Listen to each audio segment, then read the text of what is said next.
Lucid Dream, isang app kung saan makapaglalaro ka sa iyong panaginip. Maaari kang kumita ng pera, pambili mo ng bahay at magagarang sasakyan. At anumang nais mo ang kiling sa buhay. Sa larong ito, ang ating bida lamang ang mayroong ginito ang baluti, sapagkat siya lang naman ang #1 rank sa Western Kingdom. Iba nga naman ang feeling na nasa yan ng lahat, pakatakanta lang habang naglalakad.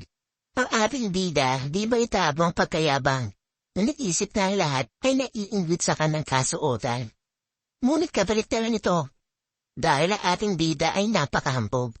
Nangaagaw ng puwes ng iba, nalalasip na panahirapan ng iba, o kaya naman ang titrip sa ibang player huwag lang matapos ang puwes nila.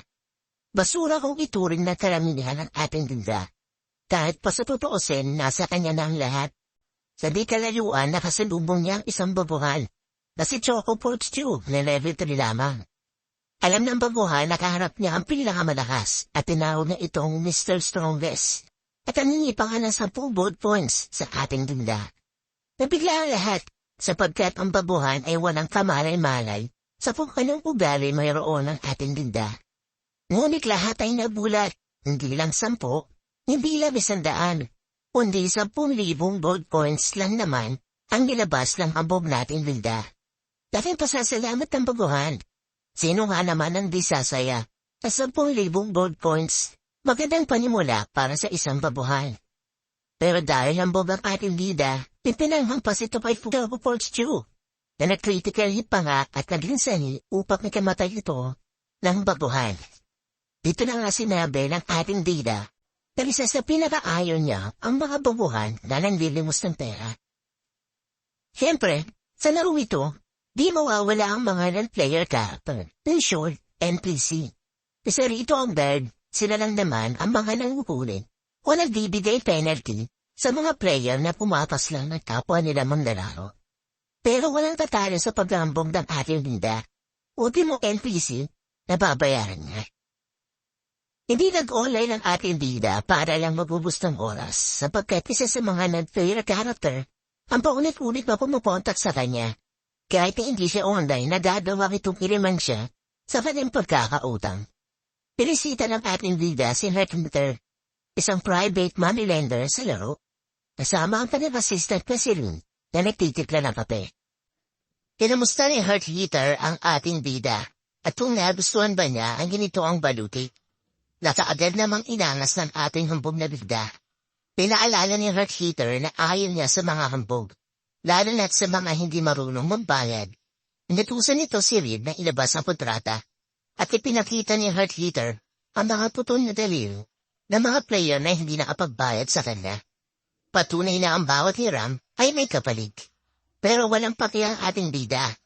Kaagad na itong pinirmahan ng kontrata na hindi man lang binabasa kung ano man ang nakasulat. At may yabang na kahit ano pang nakasulat, hindi ito hadlang sa kanya, sapagkat siya ang pinakamagaling. Wala na talagang masahabog pa sa ating bigda. Binigay ni Hearthitter ang 2SS na level quest. Ang reward na quest na to ay nagkakahalagang 40 million gold na katumbas ay 20,000 na dolyar sa totoong buhay. Sapat na to upang makapagbayad na kahit papano ang ating bida sa kanyang pagkakabutan. Sa quest na to, nakaharap ng ating bida ang isang napalaking nakakalasong ahas. At dahil sa level na din ng quest na rito, napagtanto ng ating bida na hindi ito isang normal na ahas lamang. Sinalakas siya nito at harapang sinalubong ng ating bida ang pag-atake nito. Nilamon ng buo ang ating bida at sinabi ng ahas na tiyak na agad na kamatayan. Dahil na din sa tindi ng laso na tinataglan nito. Tatawala ang ating bida at tinawag itong maliit na ahas. Nahiwa ang ahas sa iba't ibang parte ng kanyang katawan at si Tindi sumabog at nagkarasog na sa buto. Nahintuwa ng ating bida sapagkat napakadali niya lang natalo ang ahas para sa reward na kanyang inakasamasam. Ngunit lakintahan ito na kahit napatay na ang ahas, hindi pa rin napukumpleto ang quest nito. Nabali ng atensyon ng ating bida dahil na din sa dami ng dugong tumansik sa kanyang ginito ang baluti at pinagyabang kung gaano kamahal ito. Isang matinding magic attack ang tumama sa ating bida. Ang magic attack na ito ay nabuo sa pag-combine ng 20 magic skills at wala pang nakaligtas sa ganitong kalakas na pag-atake. At dito na nga naglabasan ang mga direct na player na naaabang sa kanya. Inakala nila na wala na ang ating bida. Itanaas nito ang kanyang kamay at pinamalas ang isang uri ng flame attack na tinawag niya itong Hellfire. Nagulat ang tumatay yung leader ng mga direct na player sapagkat ang kanyang pinamalas ay isang visage skill na umuubos sa frontline nila. Inutos ng pinuno na umatake na silang lahat at ibigay ang kanilang mga kaya upang mapaslang ang ating bilda. Ang all-out attack na ito ay binubuo ng mga wizard, warrior, hunter at iba-iba pang character class sa labong ito.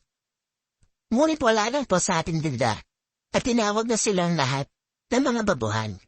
Pagkat siya lang naman ang nag-iisang player sa buong server na po max statutes. Madali lang nitong naiwasan ang kabi-kabilang pag-atake na tila'y nagsasayaw pa nga. Napanito ang lahat ng ating bida ay pumorma at handa na umatake. Sa isang tiglap, nagkalasog-lasog ang di mabilang na player sa pag-atake niya. Pinawag niya itong Moonlight Slash na umubos sa mga galit na player.